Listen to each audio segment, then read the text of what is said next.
Mote bandeko balandi ya chaîne na biso ya M2 Pro Télévision ngonga na biso ebelemi déjà oyo bomesana kolanda émission na bino émission ya bana na Nzambe émission évangile non voilé na bazi ete ezali émission oyo wapi ezali kokamba na basali na Nzambe ya ekelezi ya Yesu Kristo na se ya mokili babengi yango EJCT na lopoto.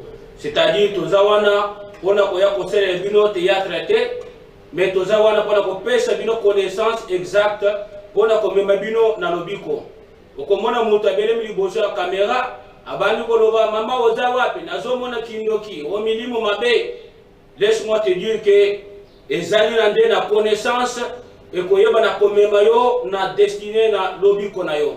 C'est pourquoi tozali liboso na bino na banzi ete tozali basali na Nzambe liboso na bino ezali évangéliste Claude Kalombo na mopanzi na nga tozali na pasteur na biso Oscar Kabeya biso nyo tozali kosambela Nzambe pona kozwa pe bomo ya seko na yebi ete lisanga na biso ezali na commune ya Kasavubu na nzela na biso ya Busu Jano numéro 34 soki ozali koluka biso okokuta biso bisipai wana tozali kosambela chaque jeudi de 17h à 19h.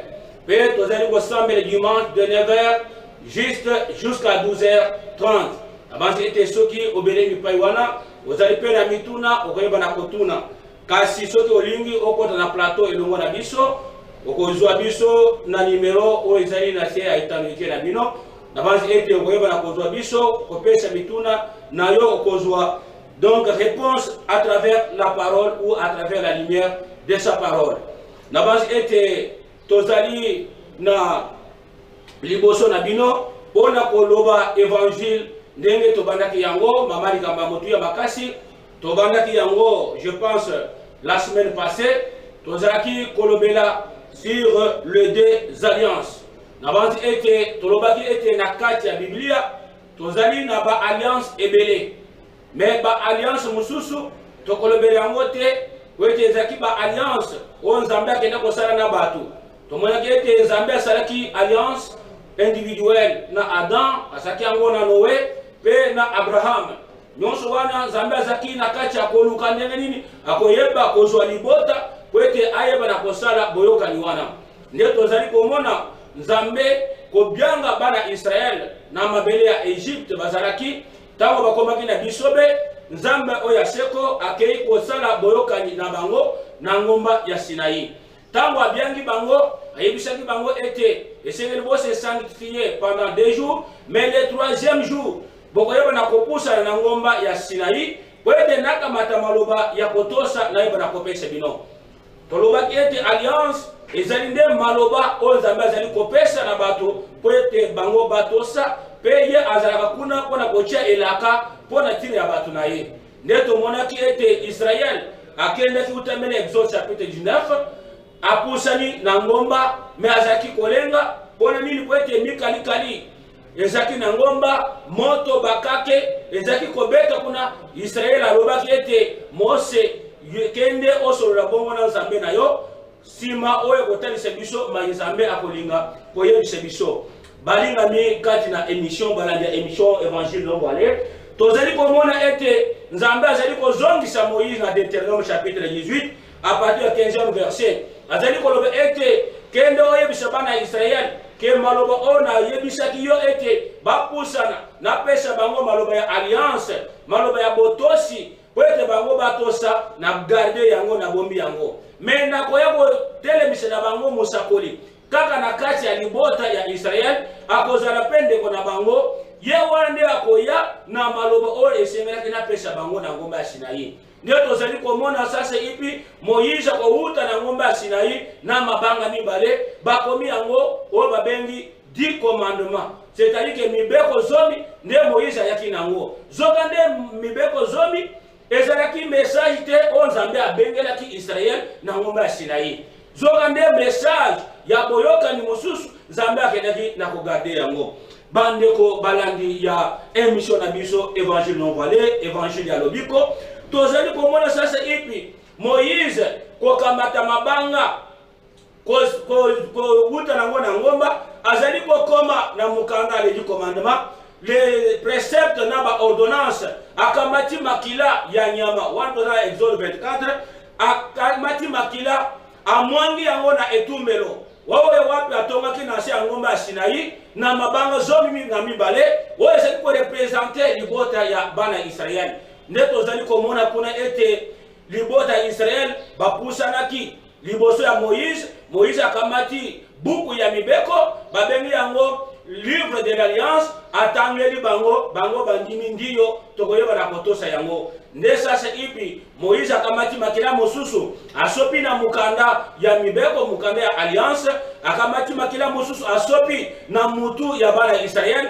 ayebisi bango ete o eza makila o wapi Nzambe asili na kosopa pona boyokani ya kotosa entre bino na Nzambe bande ko balandi ya émission na biso évangile non voilé prete Nzambe alibisaki bango ete soki bokotosa maloba ya alliance ya boyokani na kozala Nzambe na bino pe bino bokozala libota na ngai na se ya mokili mobimba na kokomisa bino libota ya banganga Nzambe nde bipai wapi tozali komona ete Nzambe akei kosala alliance na bana Israël na makila ya nyama kasi apesi bango mibeko zomi yango nde tobengi ancienne alliance to maloba ya boyokani c'est-à-dire que soki otoshi mibeko te okolokana na Nzambe te tolobaki ke Nzambe asalaki bongo mpona nini po ete bato mibale bakoki kotambola na nzela moko te sans ke bazala na boyokani esengelaki Nzambe atambola na libota ya Israël bongo il fallait bango bazala saint bazala na maloba ya kotosa bongo Nzambe pe azwa bilaka achela bango na maloba ya kotosa bandeko balandi tomonaki Moïse tango azali koya na ngomba tomonaki ete akendeki kosala mabanga mosusu po ete Nzambe akendeki na kotalisa ye mabe ya libota ya Israël na tina ete bakendeki kosala oyo tobengi mwana ya ngombe ya or bazali ko adore ye nde Moïse asilikaki apanzaki mabanga Nzambe ayozongisaki ye akomi lisusu mabanga mosusu tango na zonga na ye nde bisika wapi tozali komona Nzambe ko rekomande Moïse po ete ayeba na kosala sasi ibisanduku akamati ayebiseke sala sasi ibisanduku pona kobatela mabanga bande ko balandi ya chaîne na biso ya M2 Pro Télévision balandi ya évangile non voilé émission na bino tozali komona ete Nzambe alobi ete esengeli baselela sasa ipo babengi tabernacle po ete nazali na bosenga ya koya kovanda elongo na bino lokola nasili na kopesa bino maloba ya botosi bozali kotosa yango ekosenga ete nga Nzambe nakita na ya kovanda katikati na bino bana Israël nde bisika wapi tozali komona na Exode 25 bazali kotonga oyo tobengi tabernacle ezaki oyo bazali kotonga lelo oyo te tozali komona mais ezaki démontable bazali kotambola na yango ezaki ndako ya kapo bisika wapi bazaki kotia sanduku ya mibeko na banzi ete ezali bisika tosukaki na émission na biso ya la fois passée na banzi ete lelo tokokoba na toujours na deuxième alliance tokosukisa bakomi oyo etikalaki sasa ipi tokosimba pe alliance ya suka oyo Yesu Kristo ayaki na yango avant tokoba na yango tokosenga ete pasteur na biso Oscar Kabeya akoyeba na kobondela Nzambe. Oui, tozali kobondela kolo na biso Yesu Kristo tozali kozongisa lokombe masanjoli epai na yo pona bolingo na yo monene nkolo ozali kotalisa toujours kati na bombo na biso po ete lelo ndimi ete bana na yo oyo wapi bazali kati na kolanda biso nkolo bayeba na koseretrouve na etanoike mpona kolanda émission oyo ezali émission novale oyo wapi ezali kotalisa makambo nyonso polele ya sango malamu ya bokonzi ya likolo na boye nakambi banso na loboko na yo nkolo batela bango sunga bango nkolo kati na kopesa bango boyoki malamu na nzela liloba na yo bayoka babatela na tina ete lobiko oyo wapi ezali kotalisama na nzela sango malamu ya bokonzi ya likolo yeba na kokamela mpe bango na tina ete mokolo wana banso toyeba na kosangola bokonzi na yo wapi esili kozala bokonzi ya bayenge bene tobondeli bongo mpe oyeba na kosunga wa ezali kobela na tina ete liloba oyo ezali koteyama yeba na kopesa bango guérison pe solution kati na makambo maso tobondeli bongo na kombo Yesu Kristo. Amen. Amen. Merci beaucoup Moussali Nanzambe. Na banzi ete sima kobondela tozali kokoba na alliance ya kala oyo wapi Moïse akendaki na kokonduire na ngomba ya Sinaï bande ko balandi ya mission ya évangile non valé tozali komona ete arche de l'alliance et mon ete na kati ya libota Israël. Arche de l'alliance ezali kotalisa nde présence na Nzambe. Sikoyo mabanga oyo ezalaki na kati ya arche de l'alliance ezaki nde liloba oyo ezaki kobima po ete arche wana ezaki koloba nda yango omoni soki otangi na 1 Samuel okomona ete ntango Samuel azaki mwana moke akendaki na kolala pembeni ya sanduku ya mibeko to ya sanduku ya alliance ayokaki mongongo ezali kobenga ye ezalaki nde Nzambe azaki kobenga ye utamela arche de l'alliance mongongo ezali kobima kuna na banzi ete soki otangi yango okomona malamu ete arche ezaki pe na présence otalisa présence na Nzambe pe mabanga yango nde ezaki liloba oyo ezaki yatango na bango maloba ya alliance bande ko balandi nde tozali koye komona ete arche de l'alliance ezaki pe na pouvoir ya kobundela bana Israël tozali komona na tango ya bitumba na 1 Samuel chapitre 4 tango Israël azali kobunda bazali kobundisa ye soki bitumba ezali koleka makasi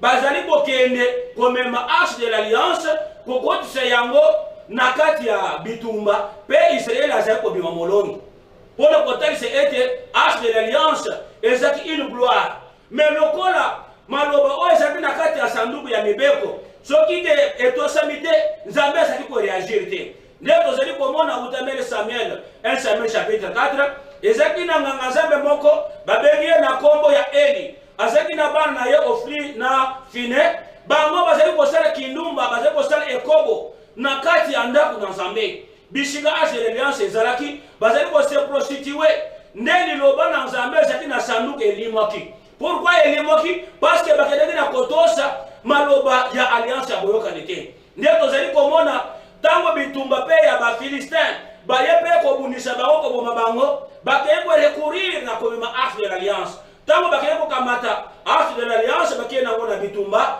bande ko balandi ya mission évangile non valé tozali komona ete bato wana bakeye koboma bana Israël babotoli na arche de l'alliance c'est-à-dire que arche de l'alliance ezaki na makasi soki ke bato bana Israël bazali kotosa mibeko ya alliance ya boyokani okoki kotonga église et yambo bengi yango église.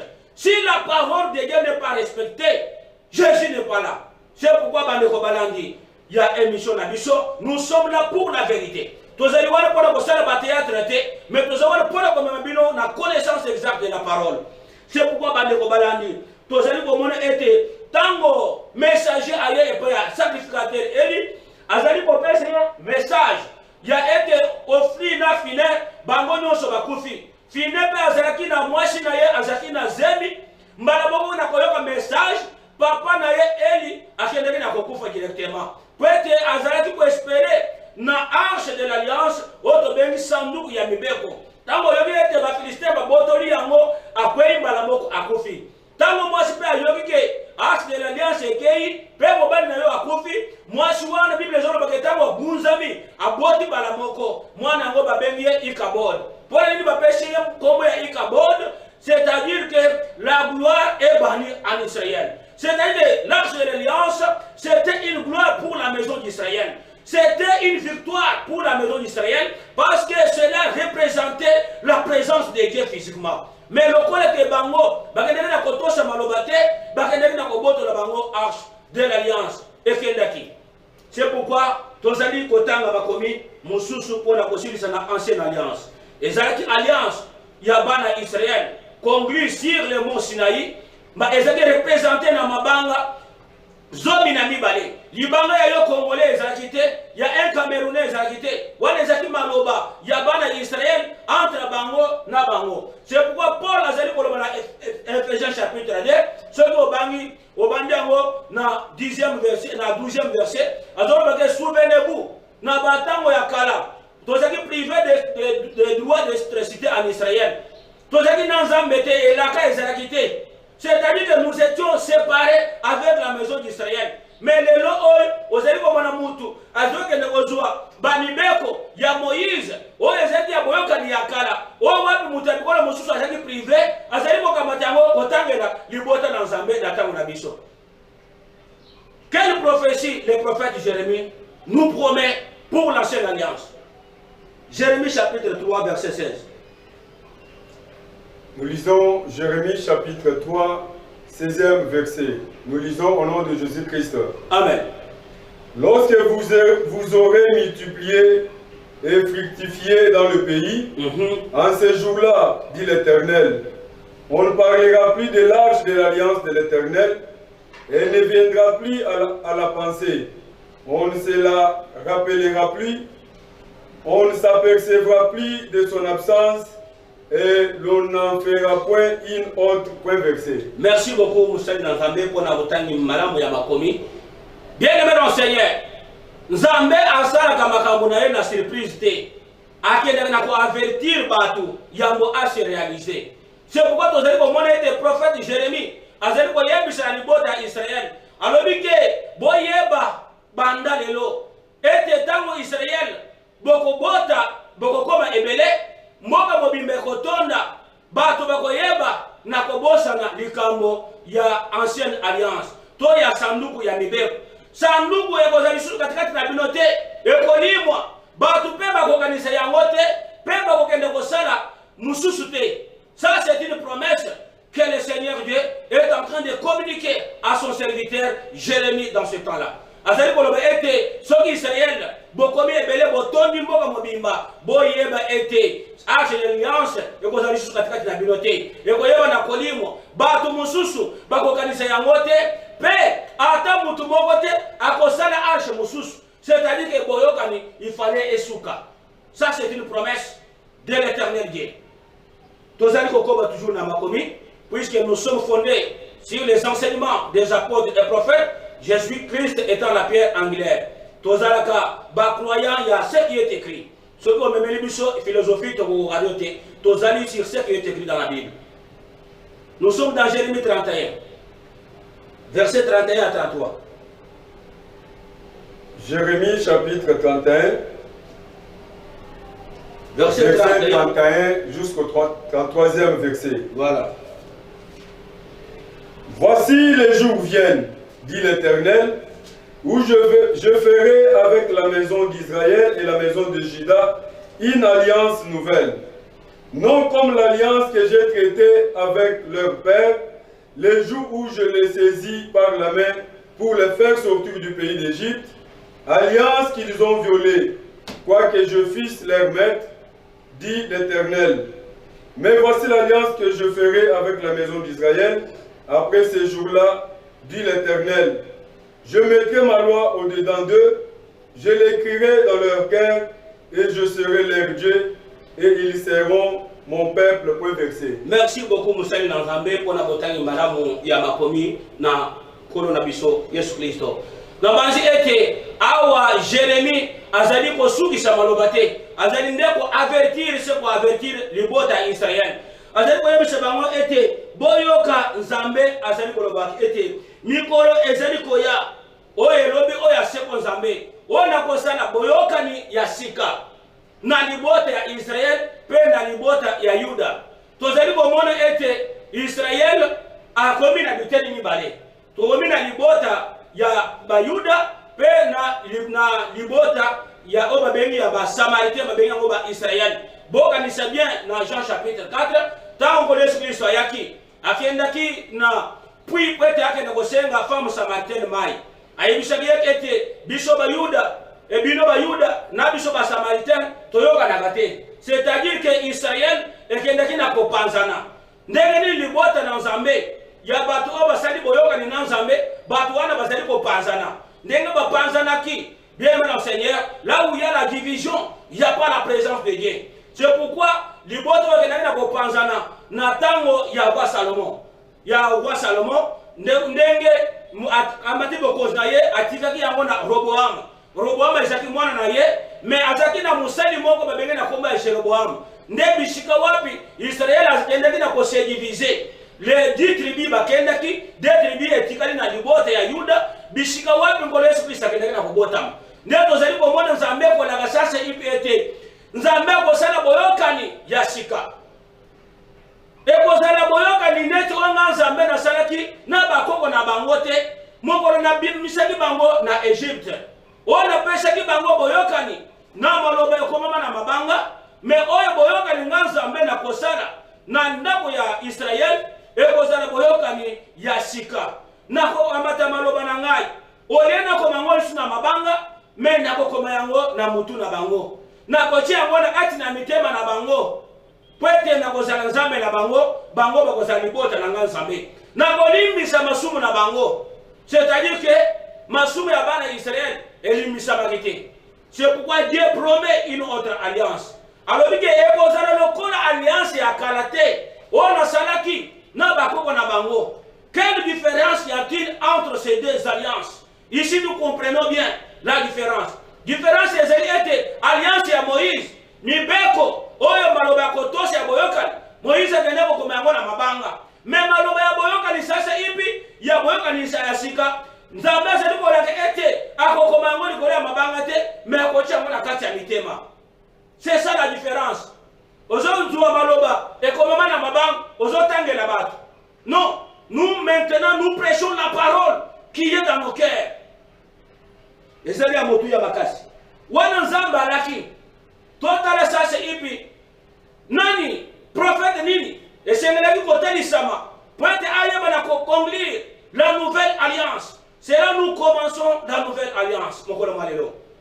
Bazali kotangela biso parce que Moïse alakaki na Deutéronome chapitre 15 Deutéronome chapitre 18 verset 15 à 18 alors que musakoli ya koya na maloba ya boyoka ni wana musakoli wana komimaka na kati ya Israël lelo tozali komona bato disant prophète soki bauti na États-Unis o ayebo inokire pe alliance mususu est-ce que Nzambe alors que mutu wana kuuta na États-Unis mutu wana kuuta kaka na libota ya Israël bazotangela biso makomi na munoko ya Yesu Kristo. Jean chapitre 5 verset 45 à 46. Jean chapitre 5 verset 45 jusqu'au 46e verset. Ne pensez pas que moi je vous accuserai devant le Père. C'est lui qui vous accuse, c'est Moïse, en qui vous avez mis votre espérance. Car si vous croyez Moïse, vous me croiriez aussi, parce qu'il a écrit de moi, point verset. Merci beaucoup, Moussa Nzambe, pour notre temps, pour notre kasi ya makomi na pour notre Jésus Christ. Oye, il s'agit encore de Jésus Christ. Tango ayaki na se ya mokili, akutaki bayuda, bazali kotanga makomi. Oye Moïse atikelaki bango. Makomi wana bazali ko vérifier, pona ko sosola musakoli. Oye, esengeli ateli sama, pona lobiko na bango. Mais ce que otangi toujours dans Jean chapitre 5, verset 39, Yesu zoye bisaba farije na bascribe. Et bozali kotanga makomi, bozali kosala mabete. Mais yango bozali kokalisete bokozolo biko kati na yango. Poete yango nezali kotato na Yesu Kristo. Bazali kosala malamu ya kotanga makomi. Mais il fallait pas comprendre ete makomi wana ezali kotato kwa na mosakoli kwa Yesu Kristo. C'est pourquoi dans verset 44 à 46, 45 à 46, azali koloba ete ngai Yesu Kristo mutu akona ofunda bilo epa na Nzambe te. Kasi mutu ofunda bilo epa na Nzambe ezali nde Mose oyo bozali koyekamela. Poete mainyoso Moïse akomaki na kati ya mikanda akomaki na tina na ngai kona biso Yesu Kristo. Wana tozali ko comprendre ete Deutéronome 18 verset 15 à 18 ezali kolobela kona biso Yesu Kristo. Yende mosakoli oyo ningaki atalisama poete aye kosala boyokani ya sika. Boyokani o wapi Nzambe alobi ke ekozali lisusu boyokani ya maloba o bakoma na mabanga te kasi ekozala boyokani ya maloba oyo ekomami na kati ya motema. C'est pourquoi bandeko balandi ya émission na biso ya évangile non voilé. Là nous allons voir lolenge Yesu Kristo azali ko banda alliance na ye. Parce que alliance to moneke ezo banda na maloba esuki nani na makila. To moni Moïse komema mabanga na mibeko zombi pe azali ko mabanga mbeko zo makila pe ko sala aspersion pona ko inokile alliance. Yesu Kristo petango yaki il fallait pe abanda na maloba na ye na sima asuka na makila. C'est pourquoi tozali kotanga toujours dans le candidat à Jean, verset chapitre 8, verset 31. Évangile selon Jean chapitre 8, verset 31. Et il dit aux Juifs qui avaient écrit en lui, si vous demeurez dans ma parole, vous êtes vraiment mes disciples. Merci beaucoup, Ndeko, pour la botanie malamu Yamakomi. Ah, on connaît Christ, on a pour le Banabayuda. Azeko Bisabango était, ceux qui vont bonimeli, Manobananga Yesu Christo, Bokokoma, Bayekoli Nangai. C'est-à-dire que Yesu Ayaki Namolobo Mususu, Oyekeseni na Moïse. C'est pourquoi il y a la différence entre l'ancienne alliance et les nouvelles alliances. C'est-à-dire l'ancienne alliance, ezali na loi mosaïque. Mais tandis que la nouvelle alliance, ezali parole, il y a évangile. C'est pourquoi Yesu a été ceux qui vont dire maloba nangai Yesu, bokokoma bayekoli nangai. Évangile nini, uto maloba nini, Yesu yaki nango, pona kosale nango boyokani ya sika. Bande ko balandi ya émission na biso. Bazali kotanga ya biso, toyoka maloba, o Yesu Kristo yaki na yango, ayaki kote mibeko ya Moïse, to azali kote ya maloba ya sika, o ekeseni na maloba Moïse asaki nango. Bazo tanga ya biso, Jean chapitre 13, verset 34 à 35.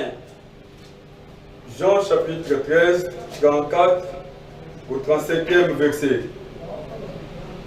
Je vous donne un commandement nouveau. Aimez-vous les uns les autres, comme je vous ai aimé. Vous aussi aimez-vous les uns les autres. À ceci, tous connaîtront que vous êtes mes disciples, si vous avez de l'amour les uns pour les autres. Point vexé. Merci beaucoup, Ndeko Moussali Nanzambe. Balandi ya émission na biso évangile nouveau-alé. Awa tozali komona kolo Yesu Kristo azali koloba na ba o bazali kondimela ye. Azoyebisa bango ete nazali kopesa bino mobeko ya sika. Bolingana ba moko pe ba mosusu. Na lolenge nga Yesu Kristo na sili na kolinga bino. Bande ko balandi. Yesu Kristo ayena mobeko ya sika. Alors je vous donne un nouveau commandement. Parce que toyebi que Moïse azaki na 10 commandements, mais ko Yesu Kristo ayena commandement moko. Abeli yango bolinga ezali mobeko ya bolingo. Bolinga na ba moko pe ba mosusu lo na lolenge ngai ko Yesu Kristo na lobi ete boyeba na kolingana. Lelo tozali kozala na bolingo oyo Moïse akendaki na kote ete puisque na mibeko bolingo ezalaki. Okomona bolingo ya mibeko ezali koloba ete linga oyo alingi yo yina oyo azali koyina yo. C'est comme ça l'amour donc dans la loi de Moïse. Alors que yina moyini na yo ne komona lelo basambeli moto etumba banguna ete biso to sili ko zo bolingo ya bongo te. Yesu Kristo ayebisi biso ete bolinga na ba moko pe ba mosusu. Poete na lolenge ngai na sili na kolinga bino. Ah ceci soki bokozala na bolingo bato bakoyeba ete bozali bayekoli na Yesu Kristo. C'est-à-dire lelo ba disciple ya Yesu Kristo bazali koyeba na bolingo. Mais ce lelo kotina eyamba moko bato mimbengete bazali basambeli bazali ko s'empoisonner bazali ko bomana bazali ko sala makambo yosha mabewan yebe ete bazali ba disciple ya kona Yesu Kristo te bazali ba aventurier. C'est pourquoi ceux qui bazali ko mibenga chrétien zala na kati na yo bolingo etonda kuna. C'est pourquoi bande ko balandi tomoni ete ko Yesu Kristo aye na mobeko ya sika. Et alobi ete ezali commandement nouveau. Ça c'est bito zali komona ete tango tozali ko yamba yango ko ndimela yango tozali ko koma ba yekoli na ye. Wana ezali maloba ko Yesu Kristo yaki nango. Ndewe to mutuko loba ete boyokani ebanda kana maloba esuka kana makila. Wana tozali komona sasa ipi maloba sima ya kotalisa mana bayokoli ko Yesu Kristo azali kosala nini. Bazali kotangela biso na Luc chapitre 22 verset 14 à 20. Luc chapitre 22 verset 14 jusqu'au 20e verset. L'heure étant venue, il s'est mis à table et les apôtres avec lui. Il leur dit: j'ai désiré vivement manger cette Pâque avec vous avant de souffrir. Car je vous l'ai dit, je ne la mangerai plus jusqu'à ce qu'elle soit accomplie dans le royaume de Dieu. Et ayant pris une coupe et rendu grâce, il dit, prenez cette coupe et distribuez-la entre vous. Car je vous l'ai dit, je ne boirai plus désormais du fruit de la vie, jusqu'à ce que le royaume de Dieu soit venu. Ensuite il prit du pain, et après avoir rendu grâce, il les rompit et les leur donna, en disant, ceci est mon corps, qui est donné pour vous, faites ceci en mémoire de moi. Il prit de même la coupe, après les souper, et la leur donna, en disant, cette coupe est la nouvelle alliance à mon sang, qui est répandu pour vous. Point versé. Merci beaucoup, Moussa Nazambe. Balinga mi balani ya émission na biso évangile ngwale. Kolo na biso Yesu Kristo. Sima ko kamata maloba. Ko pesa ba yekoli na ye. Bible ezali koloba ete ezaki na fête ba yudo bazaki ko sala mo mesano. O ba bengi ya fête Pascal. Ou bien oyo wapi oleki ya kolo na biso nzambe na tango na ye. Ndenge to bazaki ko benga ye. Tozali komona fête ya Pâques ko salema. Mais Yesu Kristo a profité na Pâques wana kwete ayeba na ko fête na ye ensemble na ba yekoli na ye. Azali ko yebisa bango ete nazaki kozela na moment oyo eba na kobelema kwete na yeba na kolia elongo na bino. Kwete sima kolia elongo na bino na kolia kali susu na bino mbana mususu te kino nzambe akotia makambo nyonso na tina na yango. Nde tozali komona ko Yesu Kristo kokamata lipa azali ko sambela nzambe. Tango asambeli akaboli yango apeshi bango. Alobi ete bolia oyo ezali nzoto na ngai. Bolia yango sima ko benir yango, bolia yango bosala kaboye pona tina ko kanisa ngai ko na Yesu Kristo. Sima akamati kopo ya vino. Ayebisi bango ete boko tukoyeba na komela yango. Na komela lisusu elongo na binote kino nzambe akozongisa makambo nyonso na tina na yango. Nde ye akambati kopo ya vino asambeli nzambe. Abenir yango akambati apeshi bango. Ayebisi bango ete bomela oyo ezali nde makila ya boyokani ya sika. Oyo koyeba na kopanzana kala mingi te pwete nzambe na lingina kola nzambe akoyeba na kosala boyokani elongo na bino boyokani ya sika. Wana tozali komona kola Yesu Kristo ko inaugure la nouvelle alliance. Akamati oyo babengi fruit de babengi yango vino na lingala malamu vino apeshi bango alobi ete ezali nde makila na ngai kola na biso Yesu Kristo. Tango bokomela yango boyeba ete kala te makila na ngai ekoyeba na kopanza kosopana mpona koinokire la nouvelle alliance. Wana tozali komona kola Yesu Kristo kopesa elembo ya alliance na ye, mais il fallait qu'il passe à la mort. C'est pourquoi biso tomona ba ete alliance nouvelle alliance e bandaki na epulusu. Okomona moto azotanga puisque kolamisa Galates chapitre 4 Bible ezoloba ke Kristo abotamaki na se ya mibeko akolaki pe na se ya mibeko pona kolongola bato na mibeko. C'est-à-dire que moment oyo Yesu azaki na 12 ans 13 ans azaki na se ya mibeko seulement à la croix. Tango makila na ye esopani nde tozali komona ebandeli ya nouvelle alliance. En nouvelle alliance ebandaki na ekulusu. Batangela biso Hébreux chapitre 8 verset 7 à 8. Hébreux chapitre 8 verset 7 jusqu'au 8e verset. En effet, si la première alliance avait été sans défaut, il n'aurait pas été question de la remplacer par une seconde. Car c'est avec l'expression d'un blâme que le Seigneur dit à Israël, voici, les jours viennent, dit le Seigneur, où je ferai avec la maison d'Israël et la maison de Juda une alliance nouvelle. Merci beaucoup, Okoyebana Koko. Bande ko balandi ya émission na biso évangile non voilé. Bible ezali koloba ete soki boyokani ya kala ezaka na mbebate balinga ki bazongisa boyokani mususu te. C'est-à-dire que soki balobi ke boyokani ya kala ezali remplacer tozali komona yango te. Sikoyo eloko ezali kopesa bulu ya kana mitu ya bato puisque bazali komona boyokani ya sika na ya kana basangisi bapapie na yango wana na buku. Bamoni ete nyonso eza maloba na nzambe esengeli kotosa. Balinde ko balami ya chaîne na biso ya MD Pro Télévision, balami ya évangile non voilé, tozali komona ete Bible ezoloba ke soki alliance ya kala ezalaki na mbeba te nzambe oyo ashebo bokozongisa alliance mosusu te puisque ye ashebo nzambe nde azali koloba koko na biso ba hébreu bana Israël ete mikolo ezali koya nga nzambe na kosala boyokani mosusu ekozala lokola boyokani oyo nasalaka na bakoko na bino te me ekozala boyokani ya sika na kokoma lisusu na mabanga te me na kokende koma yango na kati ya mitema. C'est pourquoi mobeko oyo tosili kozwa le nouveau commandement, c'est le Saint-Esprit qui est dans nos cœurs. C'est pourquoi tu sors tozali lisusu na maloba ya kotosa oyo ekomama na mabanga te me mutu oyo akomi kopesa biso nguya ya kolonga masumu ezali se mobeko oyo eza kati na motema na biso kona na biso Yesu Kristo qui est le Saint-Esprit. C'est pourquoi soukisa makomi ndeko. Verset 9. Non comme l'alliance que j'ai traitée avec leur père les jours où je les saisis par la main pour les faire sortir du pays d'Égypte, car ils n'ont pas persévéré dans mon alliance, et moi aussi, je ne me suis pas soucié d'eux, dit le Seigneur. 10. Jusqu'à 13.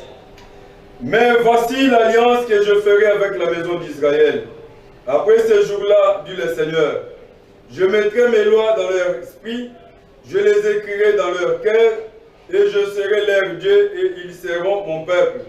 Aucun n'enseignera plus son concitoyen, ni aucun son frère, en disant, connais le Seigneur. Car tous me connaîtront, depuis le plus petit jusqu'au plus grand d'entre eux. Parce que je pardonnerai leurs iniquités, et que je ne me souviendrai plus de leurs péchés. En disant, une alliance nouvelle, il a déclaré la première ancienne, et ce qui est ancien, ce qui a vieilli, est prêt de disparaître. Point versé. Merci beaucoup, Moussali Nanzambe. Wana ezali Tomo Paul, azali kokomela bandeko ba hébreu, kotalisa bango ete soki alliance ya kala ezaki na mbebate, Nzambe akokozongisa alliance mosusu te. C'est-à-dire, na 13e verset alobi ete soki oyo ezali ya kala, soki balobi ke oyo ekomi ya kala, elingi koloba ete esili na kolimwa ya sika nde ezali kotikala. Nde tozali komona ete alobi boyokani oyo eza différent na boyokani Nzambe asalaki na bakoko na biso. Po ete alobaki ete akokoma lisusu mobeko na ye likolo ya mabanga te me akokoma yango na kati ya mitema na biso. Na tango wana mutu akoyebisa moninga ete yeba Nzambe akozala te puisque bato nyonso bakoyeba Nzambe. C'est-à-dire qu'en ce temps de la fin na tango na biso ya boyokani ya sika tozali komona ete mutu na mutu azali na un enseignant na kati ya motema na ye. Mais pour ete ozo enseignant wana il faut onyimela d'abord maloba oto bengi maloba ya nouvelle alliance okozwa mutu wana na kati molimo mosantu wana jusqu'à ce que tu reçois la parole de l'évangile. Ephésiens chapitre 1 verset 13. Bible ezoloba ke sima ya koyoka maloba ya évangile ya lobiko na bino bosili na kozwa nanga kati na motema na bino oyo ezali elembo ya molimo mosantu. Molimo mosantu kati na motema na yo bien aimé akobanda kotalisa oke eloko lingo simple eza ya yo te tika eloko lingo sala epekisami donc okozali susu ete bamemela yo mabanga. Hébreu chapitre 8 13e verset eza clair makomi elobi ete soki babengi boyokani ya sika elingi koloba ete ya kala ezalaki deja ya ozaki ya liboso ezalaki ekomi deja ya kala donc esili na kolimwa ya sika nde ezali sikoyo kokota na musala. C'est pourquoi bazotangela biso makomi mosusu ya suka tozali na 2 Corinthiens chapitre 3 verset 6. 2 Corinthiens chapitre 3 6e verset. Il nous a aussi rendu capables d'être ministres d'une nouvelle alliance, non de la lettre, mais de l'esprit, car la lettre tue, mais l'esprit vivifie. Point versé. Merci beaucoup, Moussali Nanzambe. Bible ezolobake, il nous a rendu, il c'est qui? C'est le Seigneur Jésus-Christ. Bible ezolobake akomishi biso basali ya boyokani ya sika. C'est-à-dire que ce que nous bengete aux chrétiens, ozali mosali ya boyokani ya sika. Akomishi biso basali ya boyokani ya sika. O ezali na mibeko bakoma na mabanga te me kasi ya boyokani ya molimo. C'est-à-dire biso tozali bato ya boyokani ya sika. Bible est claire. Ndenge ndeko auti kotanga yango. Bible lobby, il nous a aussi rendu capable d'être ministre d'une nouvelle alliance, non de la lettre mais de l'esprit, car la lettre tue mais l'esprit vivifie. C'est-à-dire, tozali basali ya molimo kasi ya mobeko te. Bato bazaka na confusion. Bamona ka lettre wana nete écriture. Te oyo lobaka ke non makomi ezoboma eza makomi oya évangile te. Eza lettre bazobenga ngo nete mibeko ya Moïse oyo komama na mabanga. Esengelo sosolango mokolo mwanelo. Bible ezolobaka mibeko ezali koboma kasi molimo ezali kopesa bomoi. C'est pourquoi balandi ya chaîne na biso ya M2 Pro Télévision, balandi ya émission na biso ya évangile non voilé. Tozaki kolobela sur les deux alliances. Tomonaki alliance ya kala. Ezaki kongli Moïse bana Israël na Nzambe Moïse lokola intermédiaire. Pona kosangisa batu na Nzambe boyoka miwana interesamaki na Mont Sinaï. Ezaki na makila ya nyama pe ezaki na mibeko zomi. Tomonaki Nzambe koloba ete na mikolo ezali koya na kosala boyoka ya sika. Ekozala lokola boyoka ya kala te mais ekozala différent. Boyoka ya sika wana Nzambe na kosala ngo na mibeko te kasi na kosala ngo na mobeko ya sika o wapi ekoyeba na kovanda kati ya mutu. Na kozwa mobeko oyo komaki na limabanga na kocha ngo na kati ya motema ya mutu. Nde tozali komona ete kolo Yesu Kristo kotalisama na maloba na ya évangile tosili na kososola ete eloko ya kala to boyokani ya kala esili na kolimo tokomi na boyokani ya sika ya mpona na biso Yesu Kristo. Wana makomi eza clair. Bible lobi ke kolo Yesu Kristo akomisi biso basali ya boyokani ya kala te. To akomi abisi biso basali ya boyokani mibale te, ya boyokani ya sika. O ezali ya molimo kasi ya mibeko bakoma na likolo ya mabanga te. Kwete mibeko ezali koboma kasi molimo ezali kopesa bomoi. Wana nde ezalaki message tozali kolobela sur les deux alliances. N'avance était Kolo Yesu Kristo. Bible lobi était azali médiateur d'une nouvelle alliance. Kolo Yesu Kristo azaka médiateur il y a ancienne alliance te, mais il est le médiateur de la nouvelle alliance. Wana osoto olani alliance ya sika yango na biso Yesu Kristo ezali alliance ya molimo ne koyeba na kopesa yo bomoi.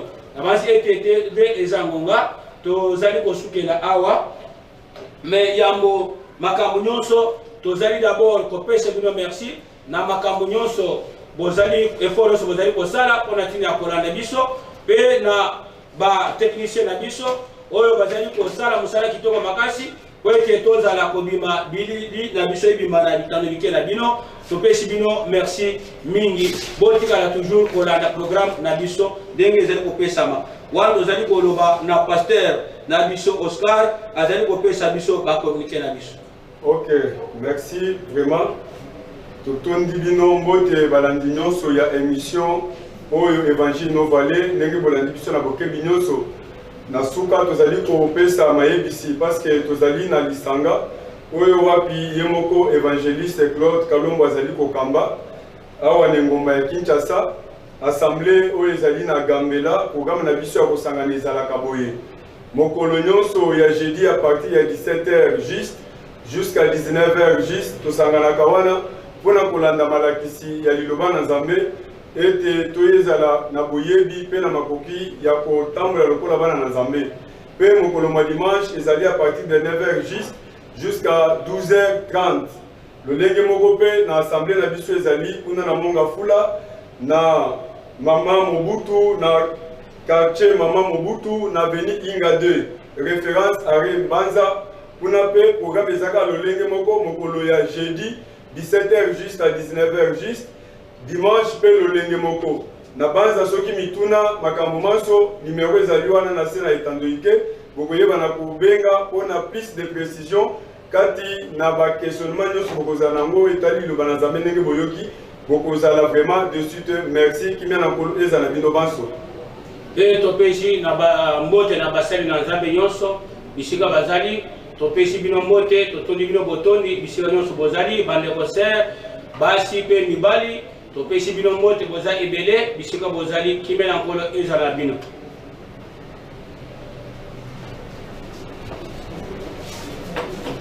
Merci. moi bavela